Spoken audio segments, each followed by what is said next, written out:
ভোর সকাল থেকে এখন পর্যন্ত পল্টন থেকে আলনাদি কমপ্লেক্স হয়ে আমাদের কেন্দ্রীয় কার্যালয় হয়ে আশেপাশে যতগুলো জায়গা আছে আমরা সব জায়গাতে ঘুরে এসেছি।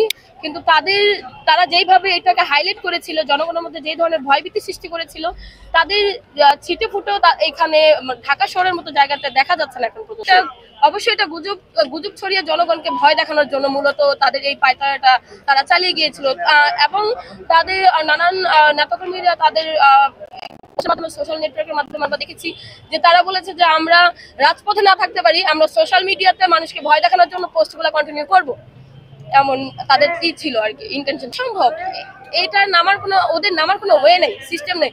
কারণ আপনার প্রত্যেক জেলা, তারপর ঢাকার প্রত্যেকটা আপনার যেই থানা রয়েছে, ইউনিট রয়েছে, শাহবাগ থেকে শুরু করে টিএসসি, যাই বলেন না কেন, সকল জায়গাতে বাংলাদেশের যে সাধারণ জনগণ থেকে শুরু করে ছাত্র জনতার নানান রাজনৈতিক দলের নেতৃবৃন্দরা সব অবস্থান নিয়েছে। তাদের মতো ফ্যাসিস্টের দোসররা এসে এখানে দাঁড়িয়ে তারা এটার ফিডব্যাক দিবে বা তারা প্রতিহত করবে এমন কোনো দেখছি না আমরা। আপনারা দেখেছেন 2024 সালে জুলাই আন্দোলন হয়েছে। সেই সময় আমরা যখন জাতীয় সংসদ নির্বাচন হয়েছিল 23 সালে, একতরফায় তারা সংসদ নির্বাচন ঘোষণা করেছিল।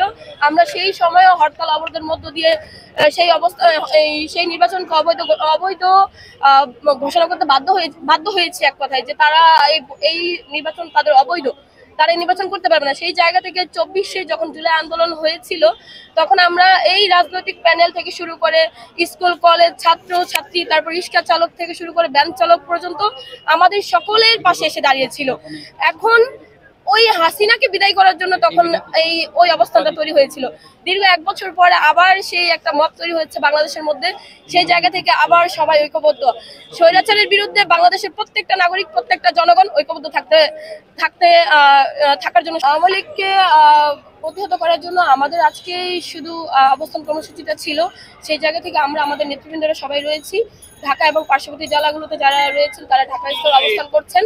এবং আমাদের গণ অধিকার পরিষদের পক্ষ থেকে বিপিনুল হক নূর ভাইয়ের পক্ষ থেকে নির্দেশনা দেওয়া হয়েছে যে কোথাও যদি আওয়ামী লীগ দেখতে পায়, তাদেরকে কোনো ধরনের আঘাত বা কোনো ধরনের কিছু না করে তাদেরকে আইনের মাধ্যমে, প্রশাসনের হাতে তুলে দেওয়া হোক।